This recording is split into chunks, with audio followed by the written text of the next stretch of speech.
kembali lagi di channel Rumah Kebun Organik bersama saya Julianto Samosir. Sahabat, hari ini kita akan coba membahas pupuk organik cair dan juga pestisida nabati. Yang mana yang paling ampuh yang kita buat di channel ini ya, untuk skala rumah tangga.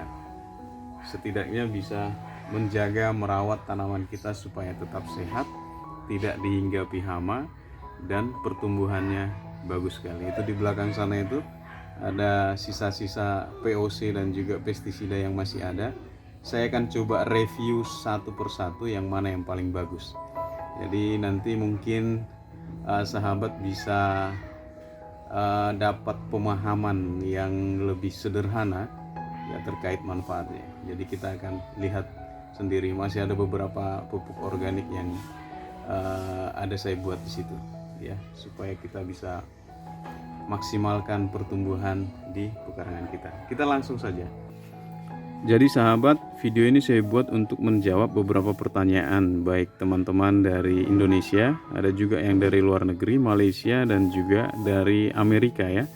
Teman yang memulai di Amerika. Jadi di Amerika ada teman saya juga beberapa yang mau memulai kebun pekarangan setelah melihat channel saya ataupun page saya di Facebook. Dan pertanyaannya adalah, Pak, kenapa tanamannya bisa bagus, tidak terserang hama, pertumbuhannya juga normal dan terlihat sehat ya? Kunci utamanya itu ada pada perawatan lanjutan setelah hari tanamnya ya, atau hari setelah tanam, HST yang biasa kita sebut. Jadi tidak hanya di proses semai pembibitan baru pindah tanamnya. Nah, yang paling penting itu adalah perawatan lanjutannya. Jadi di depan kita ini sudah ada beberapa jenis POC dan juga pestisida nabati yang kita buat dari bahan-bahan yang kita temukan di rumah, atau kita buat bahan bakunya dari rumah. Seperti apa efektivitas dan fungsinya,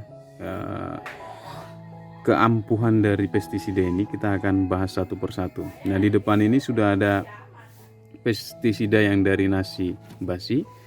Biasanya ini pengendalian untuk tanaman yang masih bagus atau belum terserang hama. Ini saya semprotkan supaya supaya hama tidak datang atau tidak mampir. Ini sepenuhnya menggunakan nasi basi. Caranya juga cukup mudah. Sudah ada di channel ini. Tinggal kita ambil nasi basi, kita masukkan ya sekitar sepertiga dari botol ini. Terus kita masukkan air kurang dari 1,5 liter.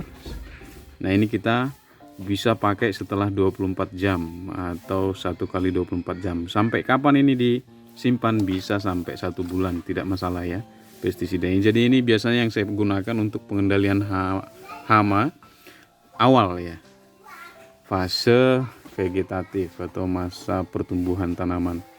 Ini yang paling mudah.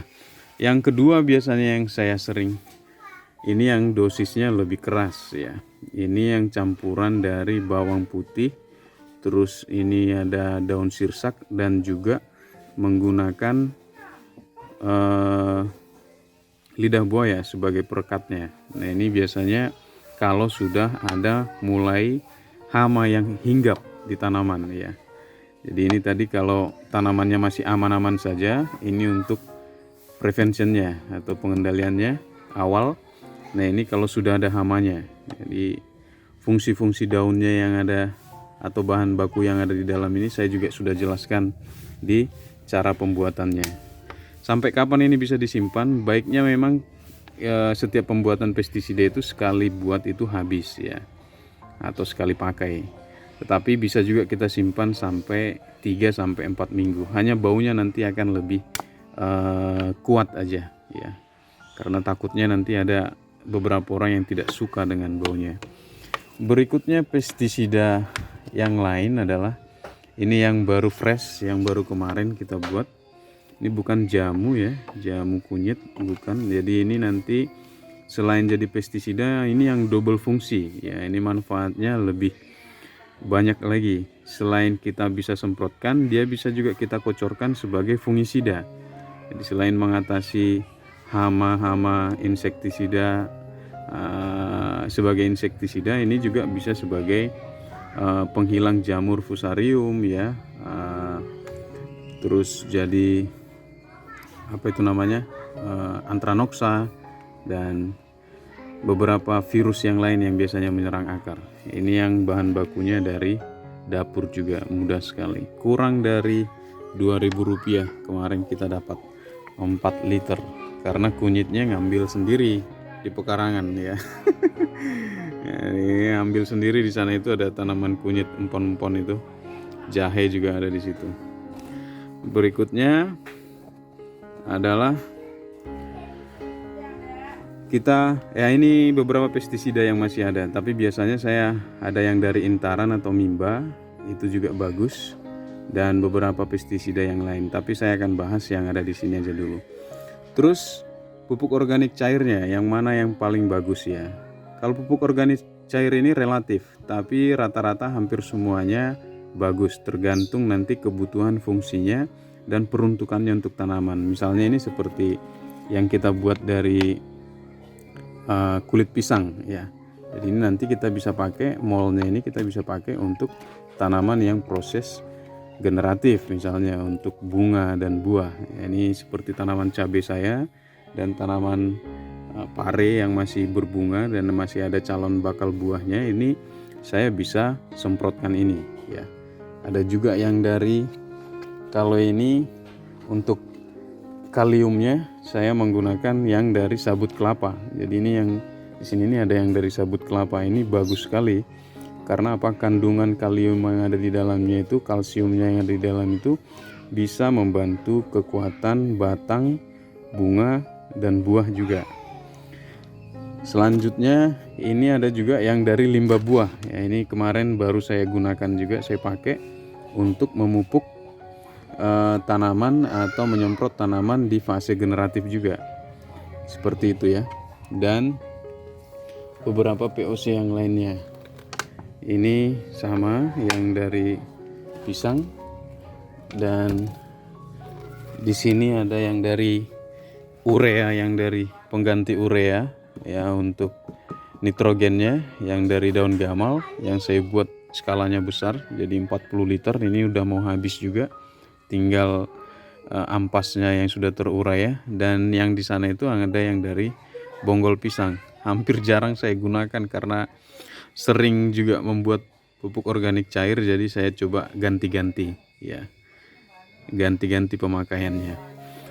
Kenapa kita harus atau banyak sekali membuat? Sahabat, dalam berkebun itu ada proses namanya belajar ya. Belajar itu kita nanti bisa memilih atau memilah yang mana yang paling efektif dari yang kita lakukan. Tetapi sejauh ini yang saya lakukan adalah uji coba itu adalah untuk merotasi juga ya. Saya pernah sebutkan ada istilah resisten untuk hama. Jadi kenapa kita semprotkan dia berkali-kali, atau kenapa kita semprotkan ganti-gantian, itu supaya hama itu juga linglung ya, bingung, ataupun dia hama itu dia tidak resisten ya terhadap satu jenis pestisida yang kita semprotkan. Jadi baik sekali untuk rotasi, jadi dia mumet dia nanti ya, mumet seperti itu. Jadi kira-kira kalau kita membuat sebanyak mungkin, apakah lebih bagus atau enggak? Pastinya lebih bagus, karena kita tinggal mengambil pupuk organik cair ataupun POC sesuai dengan kebutuhan kita dan situasi di kebun kita. Apabila serangan hamanya parah, contoh ini saya bisa menggunakan misalnya yang dari daun sirsak ini, bawang putih, dan juga pakai aloe vera atau lidah buaya. Kalau itu ada ancaman layu fusarium, antranoksa, saya bisa menggunakan yang dari empon-empon kemarin, bawang putih dan juga bawang merah sebagai zat perangsang tumbuh ya, atau pengatur tumbuh. Kalau udah masuk fase generatif, saya tinggal mengambil yang dari mol kulit buah untuk saya semprotkan. Jadi semakin banyak POC yang kita punya, semakin banyak juga ilmu atau pemahaman kita terkait pupuk organik dan juga pestisida. Jadi itu jawabannya ya. Kenapa di kebun saya ini tanamannya hampir atau aman gitu ya, dan pertumbuhannya bisa bagus. Sama sekali kita tidak menggunakan bantuan dari kimia sintetis ya, baik itu yang untuk pestisidanya ataupun pupuknya. Pure organik ya, walaupun bibitnya masih hibrida dan kita beli. Seperti itu. Jadi mudah-mudahan menginspirasi kita dimanapun berada. Jadi sahabat, bapak, ibu, saudara nanti bisa jadi ahli membuat pestisida dan juga pupuk melalui uji coba yang kita buat. Ada pertanyaan juga kemarin, Pak, apakah itu pupuknya sudah diuji coba sebelumnya dan berhasil? Saya pastikan sahabat, semua yang saya buat di channel ini sebelum saya rilis atau buat videonya, saya sudah uji coba terlebih dahulu. Jadi kenapa? Jadi kalau ada memang yang gagal waktu disemprotkan kok gosong, memang kita harus perhatikan kembali kapan disemprotkannya, jam berapa. Saya selalu bilang penyemprotan terbaik untuk pestisida itu adalah di sore hari, seperti sekarang ini ya, hampir gelap, untuk menghindari reaksi langsung dari matahari ke tanaman kita. Harusnya tidak gagal ya, karena kalau gosong tanaman setelah disemprotkan saya tidak mungkin membuatkan videonya ya. Jadi ini ada banyak ini ya. Jadi, tanaman kita pun bisa bagus ya. Nah, ini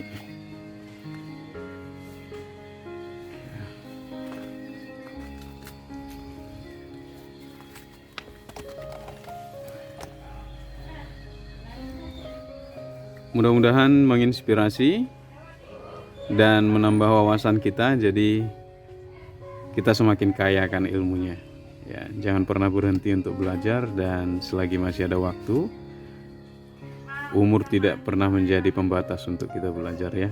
Jadi tetap semangat ya. Kalau harga sayur lagi turun ya, saya tetap memberikan semangat kepada petani, karena ada video yang viral sayurannya dipotongin ya. Tapi itu mungkin bagian dari kekecewaan, tapi harapan saya kita bisa bangkit. Semangat petani ya, petani keren ya, petani yang berdedikasi tinggi. Saya Julianto Samosir, mudah-mudahan video ini menginspirasi dan kita bisa terus belajar bagaimana cara membuat POC di channel ini ya, belajar bersama. Mudah-mudahan menginspirasi dan sampai ketemu di video-video berikutnya. Bye-bye.